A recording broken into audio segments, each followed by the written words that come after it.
Bwana Yesu asifiwe. Karibu katika ibada ya ukombozi inayokuja kwako na Pastor Miamba. Ni ibada ya saa 9 usiku na leo tunaenda kushughulika katika ulimwengu wa roho kinyume na roho ya kufilisika. Nitataka kwenda kuangalia maandiko yanaeleza ya kwamba wewe ndio Petro na juu ya mwamba huu nitalijenga kanisa langu na milango ya kuzimu haitalishinda. Sasa kule kwenye milango ya kuzimu kuna roho chafu huwa zinatoka katika kila mlango, na upo mlango wa kufilisika.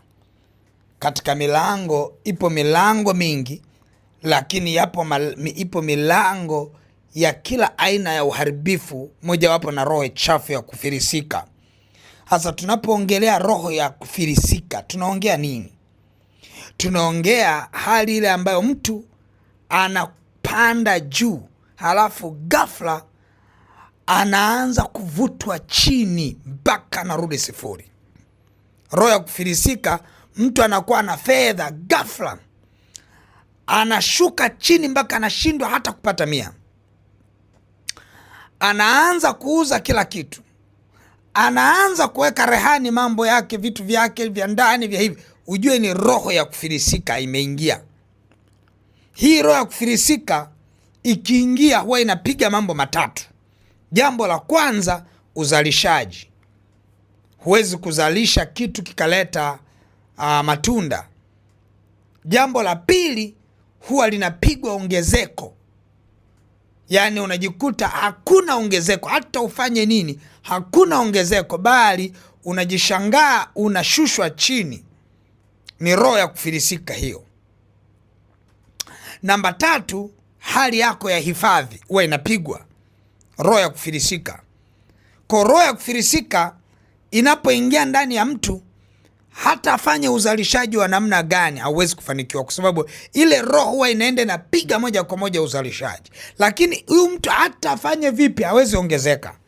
Yaani ni bora aweke eka moja, avune vitu ambavyo alivipanda kwa hiyo eka moja, kuliko akavuna zaidi ya kile alichokipanda. Ni roho ya kufilisika.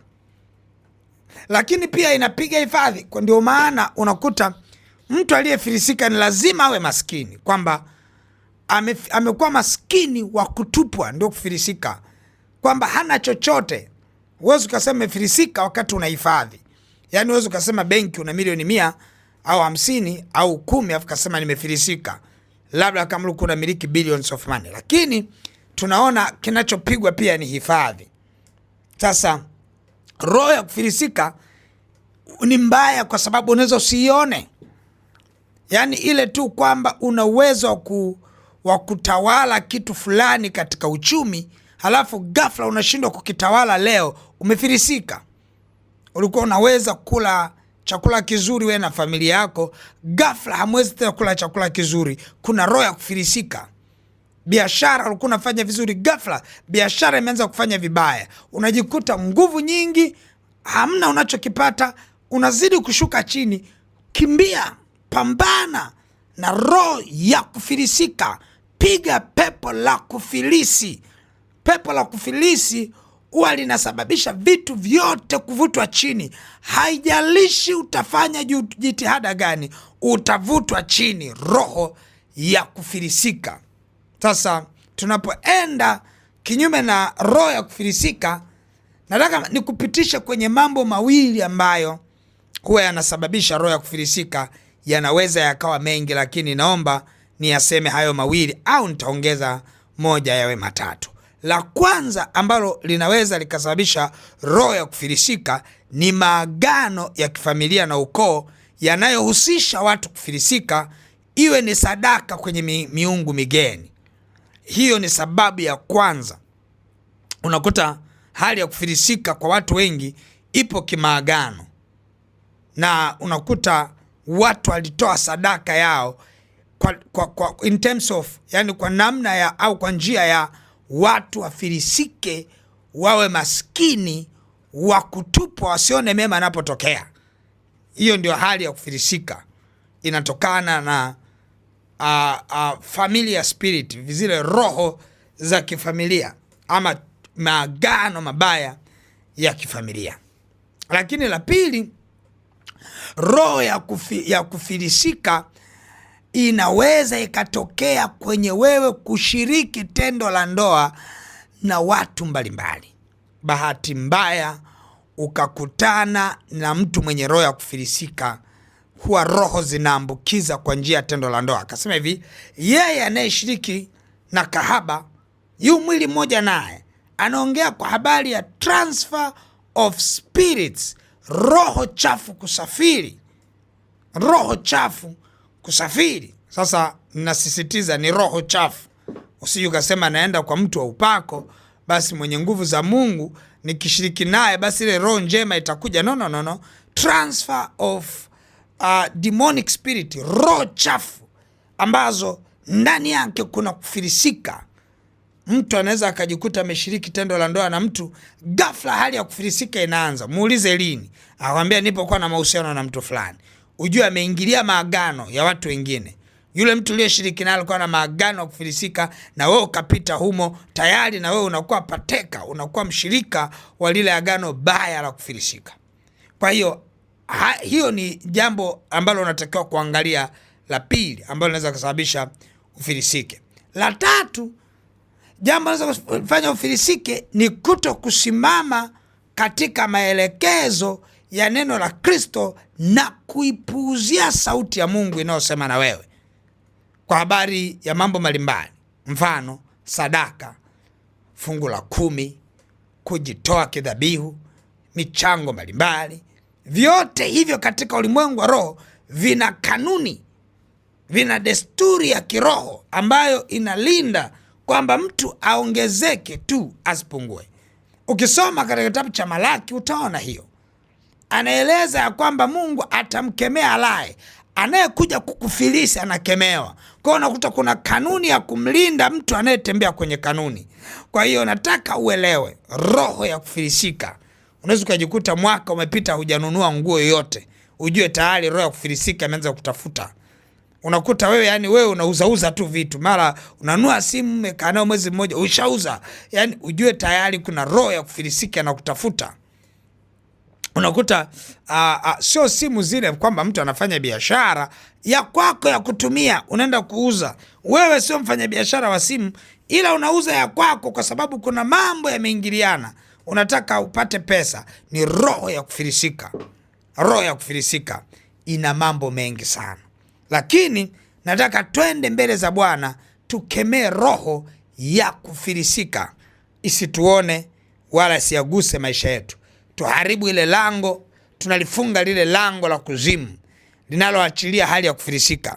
Nataka nikuambie kitu, kati ya vitu vya urithi kwa watoto wetu ni kuhakikisha tunakemea roho ya kufilisika.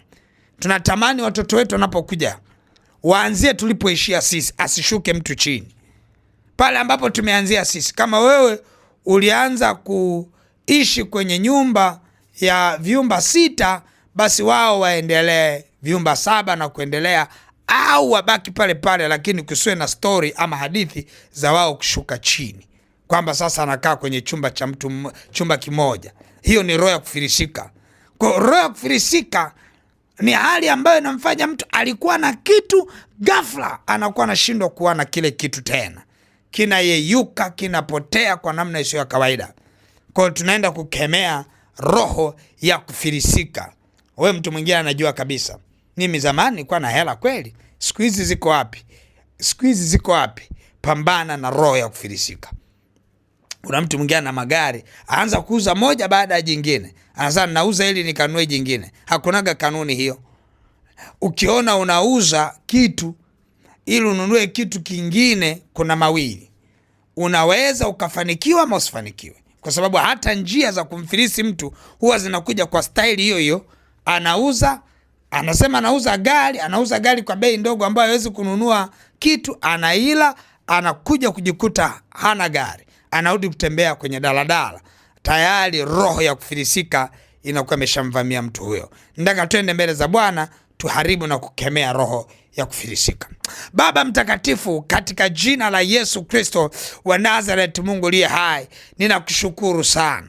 Nami ninakushukuru kwa sababu umeachilia neno la ukombozi usiku wa leo wa saa 9 ya kwamba hakutakuwa na kufilisika katika jina la Yesu. Roho Mtakatifu hakutakuwa na kushuka chini katika jina la Yesu. Kutakuwa kuna experience ya kupanda juu.